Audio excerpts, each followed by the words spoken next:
السلام علیکم. انګریزان ولې مخکې دي او منګه ولې وروستی؟ بله خبره په بله طریقې واورئ. ولې یو سړی اکو بکو ویډیو وخیجي جبر او باسي ټوپونه وایي نو هغې باندې څلوېښت لاکه زموږ هلکان تیار ناست دي او کوم چې مقصدي ویډیو یې 4,000 کتلي یا چې ملک راوران شو نو 1,00,000 کسانو کتلي. ولې سوچ هم کړی دی. تاسو ته پته شته دی چې موږ د انګریزانو ماماګانو نه 15-20 سال وروسته روان یو.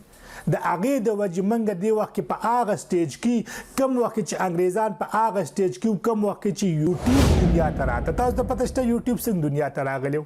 داسې کار وشو چې یو زنانه به سینه بند کې کلاو شو، د زنانه سینه ښکاره شوه، انګریزان لیوني و لکه چې پښتانه دي اکو بکو ته لیوني چې دا ویډیو به کوم ځای کې میلاو شو. ویډیو یې نه میلاوېدله. درې ملګري کېناستل ویل راځئ یو داسې پلیټفارم ساز کړو چې ټولې دنیا ته په ویډیو میلاویږي. هغه ویډیو په بنیاد باندې هغه پلیټفارم ساز چې هغې ته یوټیوب وایي انګریزان لیوني و او هغه یوټیوب یې د کم ځای نه کم ځای ته ورسول. لکه و چې زموږ پښتانه لیوني دي، کوم سړی چې جبر او باسي او ټوپونه وایي زنانه ورپسې نو 40,00,000 پښتانه ورته تیار ناست دي چې ویې ګورو. بیا څه چل وشو؟ بیا انګریزانو ماماګانو سوچ وکړو چې دا موږ څه کوو؟ وخت بربادو، ډیټا بربادو، خپل زندگی بربادو، خپل روزګار بربادو، خپل تعلیم بربادو. هغوی د مختلف سټیجونو نه ووتل.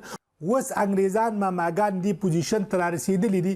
هغوی یوټیوب یونیورسټي ګڼي، هغوی فیسبوک یونیورسټي ګڼي، هغوی چې کوم پیشه ده، هغوی چې کوم روزګار دی نو په هغې کې ته نوي نوي چلونه زده کوي، په دې ځان مخکې کوي.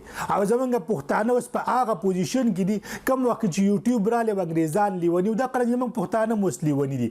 دا به مختلف سټیجونو نه وځي، بیا به 15-20 کاله بعد زموږ پښتون دې حد ته ورسي چې بیا به فیسبوک دا یونیورسټي ګڼي او یوټیوب به یونیورسټي ګڼي. بیا به خلک اکو بکو نه ګوري، مقصدي څیزونه به ګوري. یوه خبره بله، اوس هم ډېر کسان وایي چې کم اکو بکو شیونه دي هغه هم د انګریزانو ډېر کتلی کېږي. په هغې ته ویورشپ وګوره، به د پاکستاني، د بنګلادیش پی، هغه به د انډیایي.